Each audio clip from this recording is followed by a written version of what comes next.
Bonjour à tous. La Seconde Guerre mondiale est l'un des événements les plus documentés de l'histoire contemporaine. Et pourtant, elle reste aujourd'hui encore largement méconnue dans certains de ses aspects fondamentaux. La victoire des Alliés en 1945 est souvent attribuée, presque exclusivement, à l'intervention militaire américaine épaulée par l'armée rouge et les Britanniques. Mais que sait-on vraiment du rôle de la France dans cette victoire ? Pourquoi l'apport militaire, stratégique, humain de notre pays est-il systématiquement relégué au second plan, voire occulté ? Pourquoi, après la guerre, a-t-on fait de Hitler le bouc émissaire idéal, celui qui aurait seul provoqué la chute du Troisième Reich par ses erreurs ? Est-ce une vision fondée ou une manière habile pour certains officiers allemands de réécrire leurs propres responsabilités ? Et l'Italie, enfin, ce prétendu maillon faible de l'Axe dont on raille encore l'inefficacité militaire, et si cette caricature ne tenait pas face aux faits, et si les soldats italiens avaient en réalité combattu avec courage et ténacité jusqu'à la fin du conflit. Aujourd'hui, dans Passé Présent, nous recevons un historien qui démonte ses idées reçues avec précision, documentation et esprit critique. Il vient de publier Les vérités cachées de la victoire de 1945 aux éditions du Rocher, un ouvrage qui remet les faits au centre de l'histoire. Cet historien, c'est Dominique Lormier. Dominique Lormier, bonjour. Bonjour. Merci d'avoir accepté notre invitation. Donc, je le disais, Les vérités cachées de la victoire de 1945, cela vient de paraître aux éditions du Rocher. Alors, nos téléspectateurs vous connaissent bien. Vous êtes l'auteur de près de 180 ouvrages, dont plusieurs best-sellers. Ouais. Je vous ai reçus dernièrement, d'ailleurs, pour les deux avant-derniers, qui sont Les vérités cachées de la Libération, au Rocher déjà, et Les nouvelles histoires extraordinaires du débarquement et de la Libération. C'était chez Alizio en 2024. Absolument. Donc là, Les vérités cachées de la victoire. Alors, à travers cet ouvrage, je le disais en introduction, vous démontez trois idées reçues, que la France aurait eu un rôle mineur dans la défaite du Troisième Reich, que Hitler aurait été le principal fossoyeur de son armée, et que l'Italie aurait été un boulet pour l'Allemagne. Alors, ce sont ces trois axes que nous allons explorer ensemble. Mais avant de rentrer dans le vif du sujet, une question simple. Pourquoi avoir voulu écrire ce livre en 2025, à l'heure où l'on pense déjà tout savoir sur la Seconde Guerre mondiale? Ben justement, comme vous l'avez dit précédemment, je vais démontrer justement qu'il y a plein de choses qu'on ignore, puisqu'on a eu, je dirais, une image, réductionniste sur ce conflit, à travers le prisme de l'historiographie anglo-américaine, qui a véritablement tout accaparé et qui a mis au second plan justement l'apport de la France, celui de l'Italie également, qui a eu tendance aussi à montrer Hitler comme le bouc émissaire de la défaite allemande. Donc véritablement, il était temps de réhabiliter justement certains aspects de l'histoire, à travers notamment aussi l'apport de l'armée française dans la victoire des Alliés. Oui, parce que vous affirmez dès les premières pages que, je cite, la France est souvent la grande oubliée de la victoire alliée. Alors pourquoi ce rôle a-t-il été si longtemps sous-estimé, voire ignoré? À mon avis, c'est surtout le prisme de la défaite de 1940 qui a laissé croire justement à l'historiographie anglo-américaine omniprésente que la France était éteinte en 1940 et qu'elle n'avait ensuite joué qu'un rôle de valet ensuite dans la victoire des Alliés entre 41 et 45 véritablement, et qu'elle avait surtout collaboré avec le nazisme, etc. Enfin, toutes les approches qu'on a pu avoir à travers l'historiographie anglo-américaine que je cherche à démonter justement à travers les faits historiques que je dévoile, aussi bien à travers les archives alliées que les archives allemandes.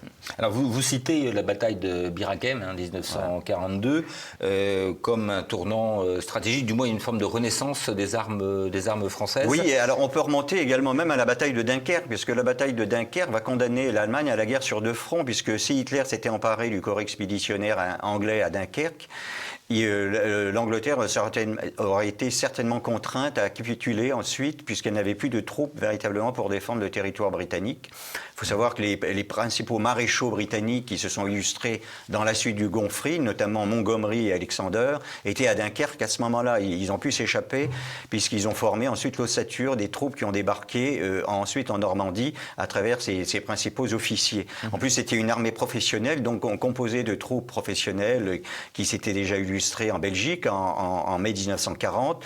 Et ce sont eux qui vont encadrer les troupes alliées, justement, qui vont débarquer en Normandie.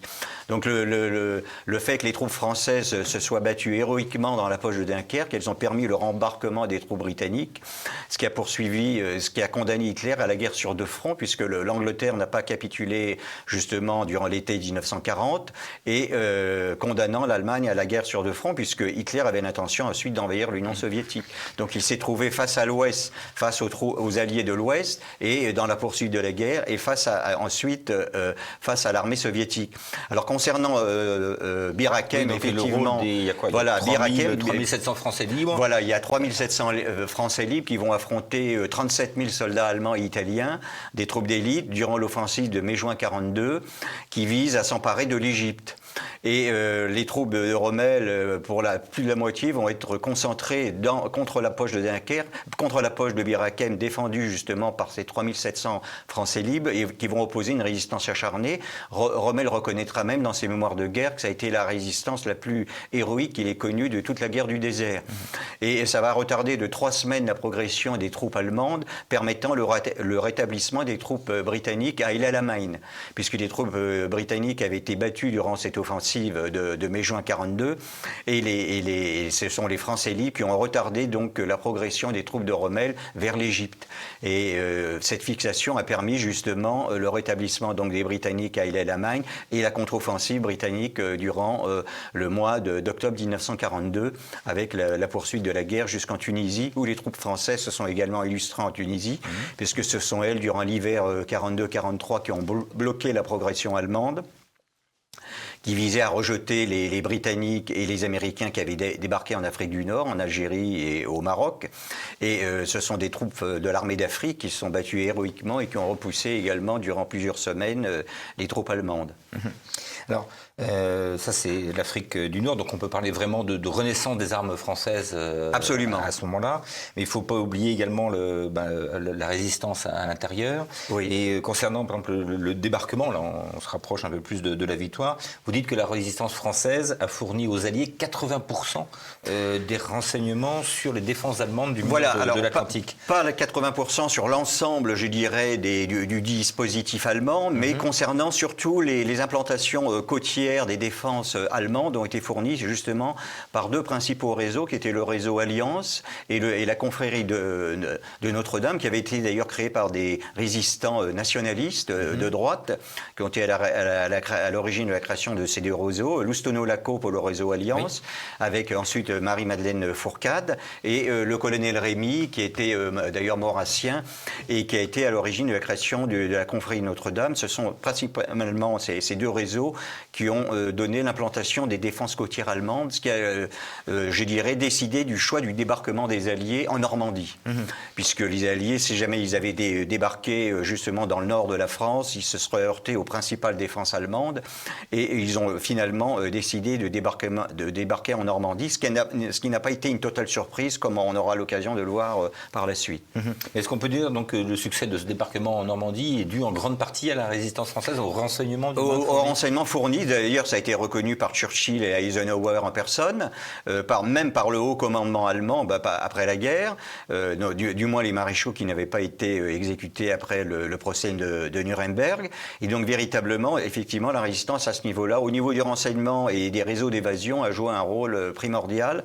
Néanmoins, ça a été bien sûr l'apport logistique et militaire des États-Unis et des Britanniques qui ont permis le succès du débarquement en Normandie.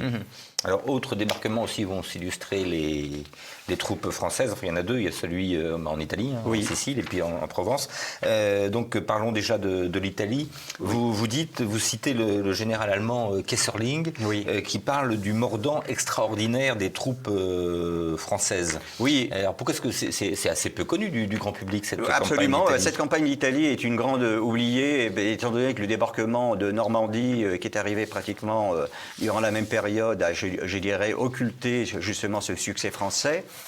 Cela, on est en quelle année ?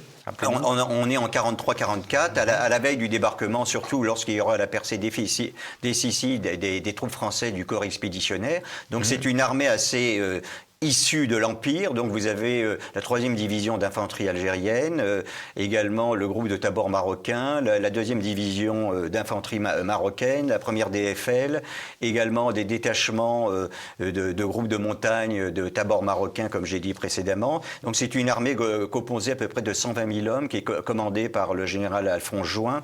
Et ce sont des troupes très aguerries à la guerre en montagne, puisqu'ils viennent souvent de l'Atlas ou des montagnes qui existent en Algérie ou au Maroc, et que donc ce sont des troupes qui ont été particulièrement entraînées à mener des combats justement en haute montagne, et c'est elles justement qui vont percer les défenses allemandes en mai-juin 44 et permettre la conquête de Rome et prolonger, je dirais, la progression des troupes françaises jusqu'à Florence, jusqu'au centre de l'Italie véritablement. Mais d'ailleurs vous relatez la progression du corps expéditionnaire français dans les Orins, je ne sais pas si je pense correctement, comme un exploit militaire. Voilà, puisque c'est un exploit de plus de 20 000 hommes qui vont percer les défenses allemandes à près de 2000 mètres d'altitude et qui vont permettre une progression permettant ensuite le décrochage des troupes allemandes et qui vont être contraints d'abandonner Rome justement aux troupes alliées, symbole véritablement de la victoire des Alliés sur les troupes de l'Axe en Italie, étant donné que c'est la capitale de l'Italie,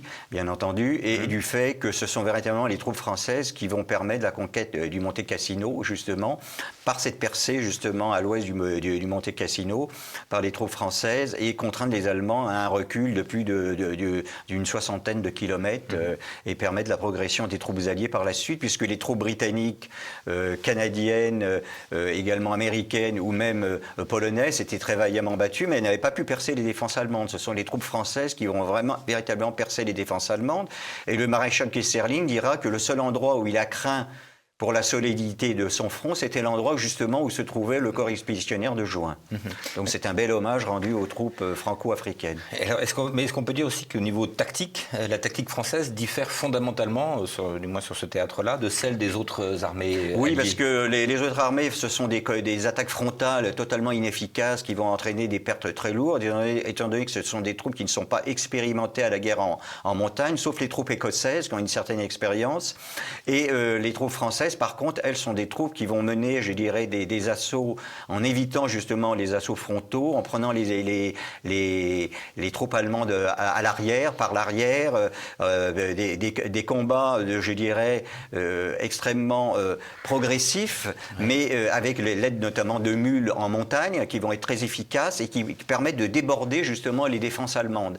Donc ce ne sont pas des attaques frontales, ce sont justement des débordements comme l'ont fait les Allemands dans les Ardennes en 1940. Les Français répètent également le même schéma, mais avec des troupes à pied cette fois-là, parce qu'on est en zone de montagne et qui permet justement d'enfoncer les positions allemandes. C'est intéressant la comparaison avec les Ardennes, c'est-à-dire qu'on a vraiment des techniques qui sont similaires, c'est-à-dire on cherche à déborder l'adversaire, étant donné que l'adversaire a un schéma linéaire de défense, dès qu'il est débordé, il est contraint justement de reculer avec l'ensemble de ses troupes. Alors, est-ce qu'on doit faire également, il faut peut-être en parler quand même, on va éviter de faire l'impasse dessus, sur les débordements qu'il y a pu avoir? Oui, alors il y a eu pas mal de viols. J'aurai l'occasion d'en reparler là, pour un livre qui va sortir en septembre sur l'épuration. Et je parlerai des maroquinades, effectivement, des femmes italiennes qui ont été violées massivement. Il y en a eu à peu près 60 000. Et je dirais c'est un des points noirs justement de cette armée d'Afrique. Mais ça a été reconnu par... Alors pendant très longtemps, ça a été occulté, bien sûr, du côté français, mais également du côté américain et britannique, parce qu'il y a eu des viols également du côté de ces alliés-là, également. Et il a fallu les recherches entreprises en Italie par des chercheurs italiens qui ont mis, je dirais, à mal, l'épopée qui avait été celle de l'armée d'Afrique, justement en mettant en avant du fait qu'il y avait eu des viols également commis contre des Italiennes, même des enfants et même contre des prêtres aussi.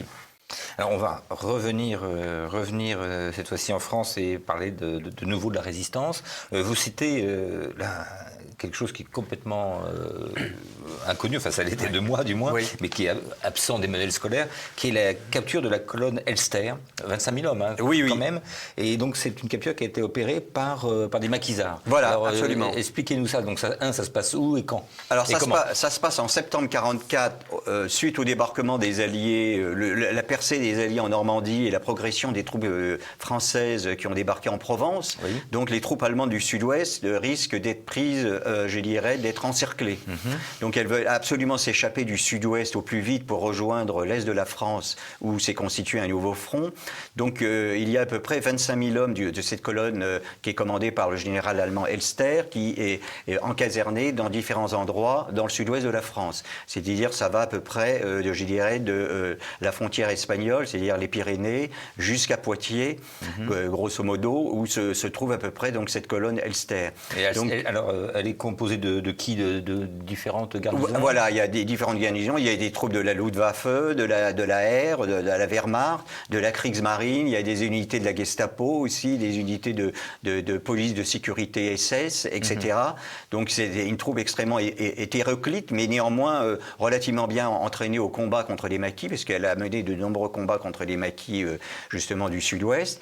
Et donc cette colonne essaie de remonter. C'est le nom du général, le général Botho Elster, donc qui commande cette colonne. Donc il y a très peu de blindés, il y a surtout pas mal de charrettes et de troupes à pied, soit sur des chevaux ou soit sur des vélos. Il y a néanmoins quand même des véhicules à moteur aussi, quelques automitrailleuses, mais surtout c'était une troupe totalement hétéroclite, mais avec un armement lourd également. Et les maquis ne vont pas commettre les erreurs qui ont été commises au plateau des Glières et également au Vercors, c'est-à-dire de vouloir mener des points de fixation où finalement ils ont été encerclés et en partie anéantis. Ils vont mener une guérilla mobile extrêmement efficace par des embuscades et des sabotages, si bien que la colonne allemande, ils vont essuyer entre les Pyrénées et à peu près, je parle de la garnison, enfin des troupes allemandes, entre les Pyrénées et justement l'Indre, à peu près plus de 105 embuscades. Oui. Ça va totalement disloquer la colonne allemande sur plusieurs centaines de kilomètres, et si bien que finalement cette colonne qui veut essayer de passer la Loire pour ensuite rejoindre ensuite l'est de la France, les ponts de la Loire ont sauté, les maquis les ont fait sauter, ou soit l'aviation alliée, et donc cette colonne va être contrainte finalement à se rendre après avoir essuyé à peu près plus d'une centaine d'embuscades de la résistance. Alors, concrètement parlant, ça se passe comment? Parce que vous décrivez, ça se passe entre les Pyrénées et la Loire, donc voilà. Le chemin est long. Oui, absolument. Donc il y a vraiment une coordination entre les différents maquis. Oui, c'est une coordination extrêmement efficace entre les différents maquis. Les maquis également qui remontent du sud-ouest vers le centre de la France pour mener la bataille finale. Et véritablement, cette colonne allemande va essayer de percer à plusieurs reprises, mais n'y parviendra pas, suite à la résistance acharnée des maquisards.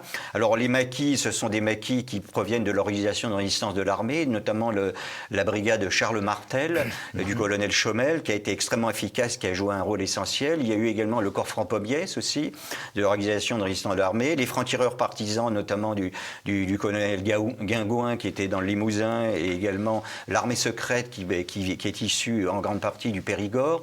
Donc véritablement, on retrouve les trois grandes composantes de ce qu'on a appelé les forces françaises de l'intérieur, c'est-à-dire l'organisation de résistance de l'armée, l'armée secrète et les francs-tireurs partisans, et qui ont été relativement bien entraînés grâce également au parachutage je dirais, d'instructeurs alliés, français, britanniques et américains, qui ont encadré ces maquis et qui ont permis justement de mener cette guérilla mobile qui a totalement disloqué la colonne allemande et va la contraindre à la capitulation. Alors la capitulation, comment ça s'est passé? Il y a eu des tractations? Il y a des tractations entre les émissaires de la résistance et le général Elster et ses officiers les plus proches. Et finalement, Elster va décider de se rendre à des officiers américains, mais néanmoins avec la présence du colonel Chaumel qui représente véritablement, je dirais, la part décisive de la résistance intérieure, puisque le général Elster voulait se rendre à un général allié, quelle que soit la nationalité, mais ayant le même grade que lui. Donc il n'y avait pas malheureusement de généraux du côté de la résistance à ce moment-là dans le sud-ouest. Donc ça a été un général américain qui a reçu la capitulation allemande, mais en présence du colonel Chaumel qui représentait la résistance intérieure. Et d'ailleurs les Allemands ont été désarmés par les maquisards et vous avez eu ensuite cette colonne de plus de 20 000 soldats allemands qui étaient encadrés par des maquisards, et c'était, on peut dire, l'un des plus grands succès de la résistance intérieure.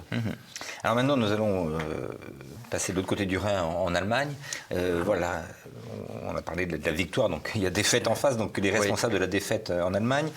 Donc dans votre livre, vous contestez l'idée que Hitler fut l'unique responsable de la défaite. D'ailleurs, vous dites que dans de nombreux cas, le Führer est à l'origine de plusieurs succès militaires. Alors déjà, est-ce qu'on peut donner quelques exemples marquants Oui, alors Hitler a tout de suite cru en la capacité de l'aviation d'assaut et les Panzerdivisions de pouvoir créer des brèches et d'une manière décisive. Donc il a soutenu le général von Manstein, il a soutenu Guderian, il a soutenu également Rommel, je dirais les principaux artisans de la guerre blindée. Et c'est lui également qui a soutenu le plan Manstein en mai 1940, qui a permis la percée dans les Ardennes. Il faut savoir que l'état-major allemand était très sceptique sur le succès d'une opération de faire engager 7 Panzerdivisions dans le massif des Ardennes, qui était réputé infranchissable pour le haut commandement français, et pas mal d'officiers allemands qui tenaient en très haute estime l'armée française du fait de la victoire française de 1918, estimaient que les Français pourraient facilement défendre le massif des Ardennes. Donc il y a eu une faute en partie de la Belgique, parce que les Belges ont appelé trop tardivement les troupes françaises pour se positionner dans les Ardennes, et Hitler a eu le génie militaire de croire au plan Manstein, de savoir qu'il était possible, par les sentiers justement des Ardennes, de faire progresser les 7 Panzer divisions qui ont créé l'offensive dans les Ardennes, qui a permis la défaite de Sedan, la victoire de Sedan contre les troupes françaises, et la remontée jusqu'aux côtes du Nord des troupes allemandes. Savoir, il y a une différence. Est-ce que lui-même, Hitler, avait des capacités de stratège? Oui, alors c'est reconnu d'ailleurs dans ses mémoires de guerre par Rommel. D'ailleurs, il y avait véritablement chez lui une forte intuition au niveau tactique et stratégique. Il avait ces capacités-là. Et il a véritablement, je dirais, couronné le succès des troupes allemandes en mai-juin 40 contre l'armée française, puisqu'il a été un des artisans avec von Manstein. Alors, il faut savoir que, par exemple, le général Halder, le chef d'état-major de l'armée allemande, lui était tout à fait hostile à cette offensive dans les Ardennes. Il estimait que les Français pourraient contre-attaquer et mettre à mal les troupes allemandes. Et c'est véritablement Hitler qui a véritablement cru au plan Manstein qui a permis cette percée décisive de l'armée allemande, qui ne s'est pas fait d'ailleurs non sans mal, parce qu'il faut savoir quand même qu'en mai-juin 40, sur les 2700 chars allemands engagés, il y en a eu 1100 mis hors de combat par l'armée française, et sur les 3500 avions allemands engagés en mai-juin 40, il y en a eu 1700 qui ont été mis hors de combat, principalement par l'aviation et la DCA française. Donc il y a eu quand même une résistance acharnée aussi de l'armée française. Oui. Alors là, nous sommes plutôt en 44-45. Est-ce qu'il y a d'autres exemples où finalement Hitler aurait été contre l'avis de ses généraux, et avec raison? Oui, alors d'ailleurs, Jean Lopez l'a rappelé aussi d'ailleurs également dans un de ses livres. Notamment, on dit souvent que c'est Hitler qui serait à l'origine de la défaite de Stalingrad. En vérité, c'est faux. Il faut savoir qu'un retrait des troupes allemandes de Stalingrad était beaucoup trop tardif. Elles auraient certainement été anéanties en race campagne en 1943. Donc le fait d'avoir justement maintenu cette garnison, ça a retardé les offensives allemandes durant assez longtemps, et ce qui a permis ensuite le rétablissement des troupes allemandes sur une seconde position.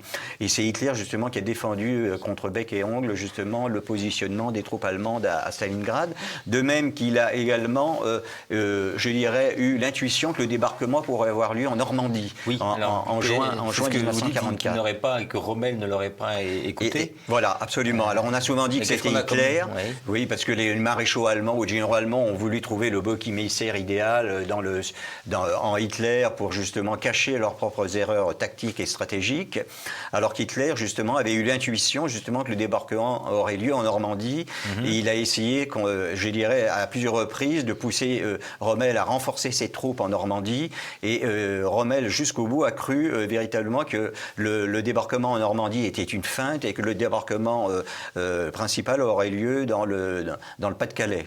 Pourtant, lors de sa visite avant le débarquement, Rommel fait renforcer quand même les défenses. Oui, il fait quand même renforcer les défenses, mais d'une manière je dirais trop faible, et qui ne vont pas permettre justement l'engagement à temps des différentes Panzerdivisions qui auraient pu rejeter les Alliés à la mer. Mais alors pourquoi Hitler n'a pas ordonné la remontée plus précoce des divisions? Alors du fait, il n'a pas voulu contrarier contrairement à ce qu'on croit, Hitler était, je dirais, assez précautionneux vis-à-vis du commandement allemand, de ses chefs militaires. Il ne voulait pas tout le temps les froisser, donc il ne voulait pas froisser Rommel, donc il a coupé la poire en deux, c'est-à-dire il y a eu une moitié des Panzerdivisions qui sont restées cantonnées engagée dans le Pas-de-Calais et l'autre moitié qui finalement a été engagée en Normandie, mais il aurait fallu engager la totalité dès le début du débarquement. À ce moment-là, je dirais, le sort du débarquement aurait pu être renversé au bénéfice des Allemands, malgré la supériorité aérienne des Alliés. Tout ça révèle quand même des failles dans le commandement, allemand. Oui, les Allemands étaient surtout d'excellents tacticiens, mais des piètres stratèges. Ils n'ont pas vu la dimension, je dirais, véritablement planétaire du conflit. Surtout, ils ont commis pas mal d'erreurs aussi en Afrique du Nord. Ils n'ont pas voulu soutenir à fond l'armée italienne en Afrique du Nord. Ils n'ont pas vu également le rôle que pouvait jouer l'Espagne dans le conflit. Hitler avait véritablement pu pousser davantage Franco pour qu'il finalement soit acculé à accepter la demande allemande d'un engagement espagnol dans le conflit, ce qui aurait permis de fermer le détroit de Gibraltar et ce qui aurait empêché le ravitaillement des Britanniques en Afrique du Nord.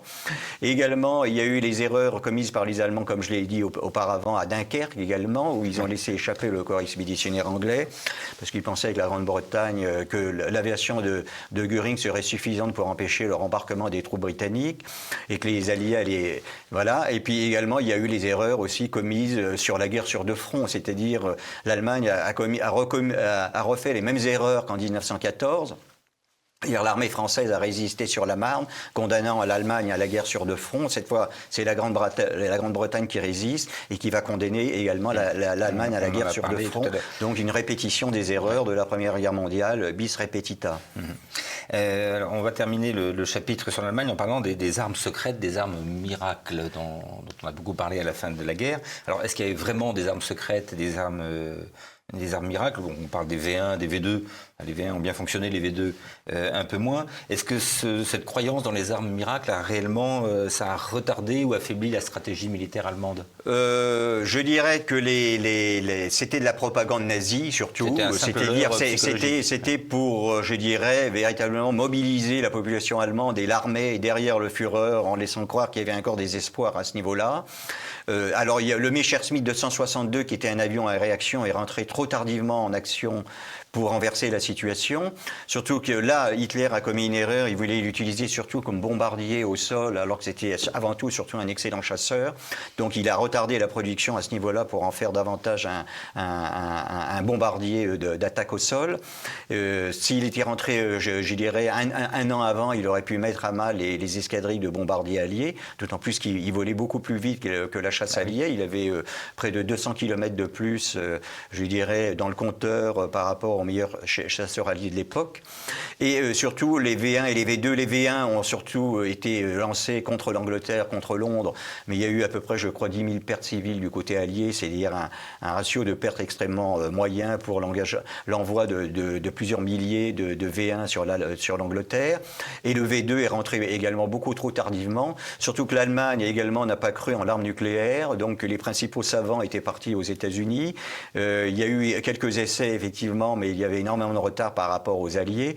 Donc véritablement, je dirais que les armes secrètes d'Hitler, ainsi que les superchars lourds qui auraient dû rentrer en service, l'Allemagne a commis l'erreur de vouloir multiplier la fabrication de différents types de chars. Oui. Alors que ce qui a provoqué énormément de problèmes au niveau justement de la logistique et de la maintenance, alors que les Américains ont surtout créé le char Sherman et les Soviétiques le T-34, si bien que vous aviez eu à la fin de la guerre plus de 30 fois plus de chars alliés face aux chars allemands. Donc finalement, ce mythe Hitler seul coupable propagé après la guerre, à qui a-t-il profité? À qui cette narration a-t-elle profité après la guerre? Ça a profité justement aux généraux allemands qui ont voulu se redorer le blason alors qu'ils avaient commis un certain nombre d'erreurs stratégiques et tactiques durant le déroulement du conflit. Hitler était mort, il s'était suicidé, donc effectivement il devenait le bouc émissaire idéal justement de la défaite allemande. Il ne pouvait pas se défendre à ce moment-là puisqu'il était mort. Donc les généraux qui avaient échappé au tribunal de Nuremberg. Auprès de qui? Auprès de leur population? Oui, auprès également des Alliés aussi, du fait que les Alliés aussi ont on se trouvait en période de guerre froide, il fallait recréer une armée allemande, donc il fallait redorer le blason des généraux allemands, donc il y a eu une volonté aussi du côté anglo-américain. On a totalement mythifié également Rommel, alors qu'à mon avis, il a commis un certain nombre d'erreurs tactiques et stratégiques, et il fallait remettre en avant, je dirais, l'armée allemande avec la Bundeswehr, dans le contexte de la guerre froide face à l'armée soviétique. Bien. Alors nous allons terminer, il nous reste une dizaine de minutes. On va terminer avec votre dada, si je puis dire, voilà. sur l'Italie. L'Italie a-t-elle fait perdre la guerre à l'Allemagne? Alors vous renversez une idée reçue, tenace. Oui. Les troupes italiennes n'auraient été ni lâches, ni inefficaces. Oui. Et vous écrivez même qu'elles luttent partout avec bravoure. Alors sur quel fait vous appuyez-vous? Alors, on a énormément de faits. D'abord, la guerre en Méditerranée, contrairement à ce qu'on croit, n'a pas été une déroute de la marine italienne, puisqu'on a les chiffres réels des pertes du côté de la Royal Navy face à la marine de guerre italienne et son aviation. Il y a eu exactement 191 navires anglais qui ont été coulés par la marine de guerre italienne et 193 navires italiens coulés par la marine britannique durant la période de juin 1940 à septembre 1943 au moment de la capitulation d'Italie. Donc durant cette période de guerre en Méditerranée, il y a eu quasiment autant de navires britanniques coulés par la marine ou l'aviation italienne que de navires italiens coulés par l'aviation ou la marine britannique. Donc, et c'est un exploit d'autant plus, je dirais, remarquable du côté de la marine italienne, c'est que la marine italienne n'avait pas de porte-avions.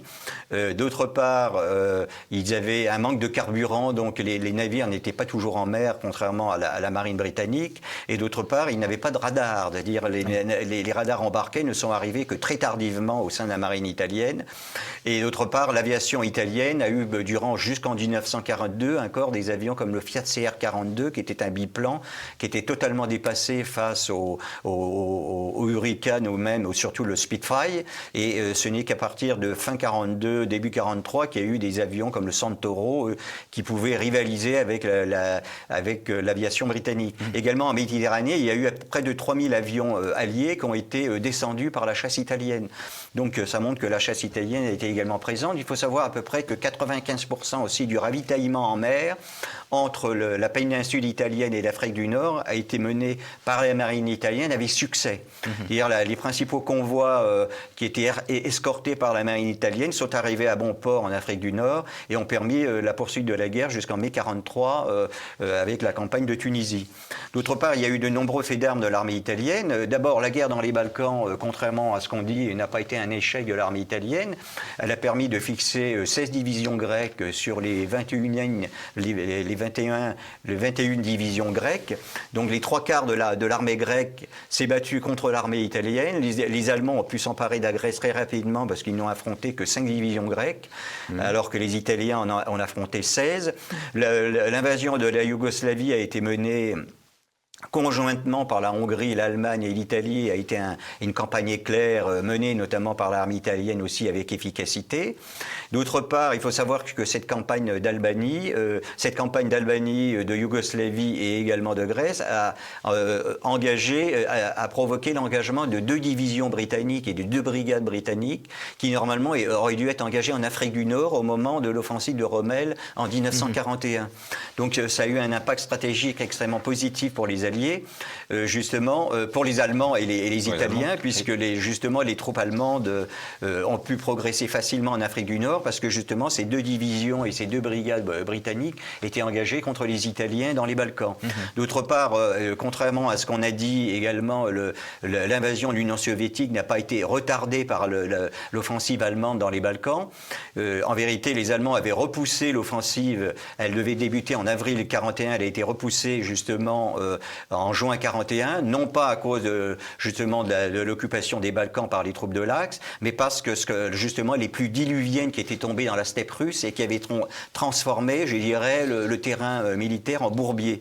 C'est ce qu'on appelle les fameuses boues, vous savez, Bourista, je crois, c'est le nom exact, qui ont justement peiné la progression allemande durant la période de 1941, durant l'automne. Mais également durant la période du printemps 1941, les Allemands n'auraient pas pu engager leurs troupes avec le risque d'être totalement embourbés justement dans les steppes russes. Et donc les Allemands ont été obligés de repousser de 2 mois leur offensive. D'ailleurs, à propos de Barbarossa, vous dites que le Duce aurait tenté de dissuader Hitler d'envahir Voilà, à plusieurs l'URSS. reprises. Notamment, il y avait eu de nombreux contacts, bien que Mussolini ne connaissait pas la date exacte de l'Union soviétique, mais il avait été mis au courant par ses services de renseignement, qui avaient été relativement été efficaces dans ce domaine, que effectivement l'Allemagne était en train de concentrer des troupes extrêmement importantes face à la Russie et qui s'apprêtait à attaquer. Et à plusieurs reprises, Mussolini a essayé de lui faire comprendre que c'était une guerre stratégique et le plus important, il n'était pas de créer un second front qui d'ailleurs va être, je dirais, extrêmement nocif pour l'armée allemande, puisque 60% de l'armée allemande va être engagée contre l'armée soviétique, ce qui permettra le succès des Alliés justement à l'Ouest. Et sur les 5 500 000 Allemands tombés durant la Seconde Guerre mondiale, 4 millions sont tombés contre l'armée soviétique. Donc véritablement, ça a été totalement funeste pour l'armée allemande, cette invasion de l'Union soviétique, qui finalement a abouti à un échec stratégique total. Et Mussolini avait une vision plus globale et stratégique du conflit, et il avait compris justement qu'il fallait mener une guerre surtout contre les Anglo-Américains et s'attaquer éventuellement par la suite à l'Union soviétique, mais après avoir écrasé justement les alliés de l'Ouest. Alors je vais revenir après le débarquement en Italie, là où de nombreuses unités italiennes ont continué à se battre aux côtés des Allemands. Mais il y en a également qui se sont battus aux côtés des Anglo-Américains. Et là, elles se sont battues jusqu'au bout et avec courage et pugnacité. Absolument, avec une grande bravoure, notamment les 4 divisions italiennes qui ont été reformées en Allemagne et qui ont combattu ensuite sur le front italien et combattu aux côtés des Allemands, ont lutté d'une manière héroïque. C'était la division Italia, Monterosa, Littorio et Italia. C'était des unités de Bersaglieri, d'Alpini, des grenadiers de Sardienne et des fusiliers marins, des troupes d'élite de l'armée italienne qui sont battues jusqu'au bout. Il y a eu la fameuse Decimama du prince Borghese, avec 25 000 hommes qui a résisté aux troupes yougoslaves qui voulaient envahir tout le nord de l'Italie et qui ont été bloqués dans la région de Trieste par ces troupes italiennes qui ont opposé une résistance acharnée. Donc véritablement jusqu'au bout, ces troupes italiennes, il y a eu à peu près entre 400 000 et 600 000 soldats italiens qui ont lutté jusqu'au bout aux côtés des Allemands.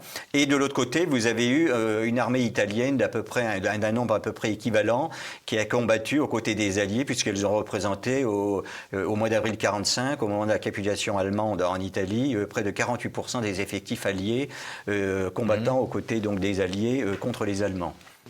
Mais justement, ça a dû être très difficile pour ces soldats italiens. Véritablement, on a assisté. Contre qui ils devaient se battre? Alors, en règle générale, les troupes italiennes combattant aux côtés des Allemands se sont trouvées face à des troupes britanniques et américaines. Et donc, il n'y a pas eu véritablement, je dirais, de combat fratricide entre troupes italiennes des deux camps. Mais il y a eu surtout des troupes italiennes combattant aux côtés des Alliés qui ont été surtout engagées contre des troupes allemandes. Justement, on voulait éviter justement un combat fratricide qui aurait pu avoir un impact, je dirais, psychologique, qui aurait pu entraîner un manque de vaillance des troupes italiennes engagées dans les deux camps. Et lorsque les troupes italiennes se sont battues contre les Allemands, c'était avec succès Oui, également. Oui, il y a eu notamment le Monte Longo, qui était un mont justement qui a été conquis par une unité qui était composée de Bersaglieri et d'Alpini, qui ont conquis cette montagne qui était défendue par des parachutistes allemands. Ça a été un des premiers succès de l'armée italienne aux côtés des Alliés. Et puis après, il y a eu la conquête de différentes villes, notamment la ville de Bologne qui a été libérée par le 6e régiment de Bersaglieri, qui s'était battu avec une bravoure extraordinaire.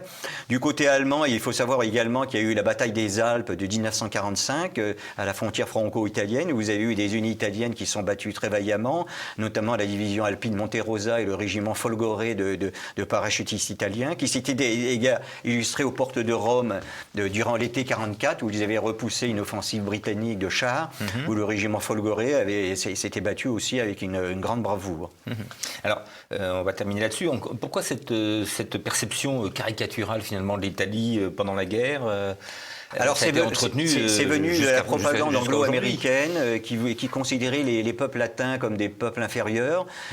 Vous savez, c'est ce qu'on appelle le WASP, c'est-à-dire blanc, anglo-saxon et protestant. C'est-à-dire c'est une culture, presque une philosophie qui a perduré aussi bien dans la culture britannique que également américaine de l'époque, où sévissait également l'apartheid, notamment en ce qui concerne l'Afrique du Sud, mais également un véritable apartheid vis-à-vis des Noirs en Amérique, qui étaient considérés comme des citoyens de seconde zone. Pourtant, il y a aussi beaucoup d'Italo-Américains, j'imagine, Oui, dans l'armée américaine. Eh ben, il y a eu 1 million de... j'ai découvert ça, il y a eu 1 million d'Italo-Américains qui ont combattu dans l'armée américaine.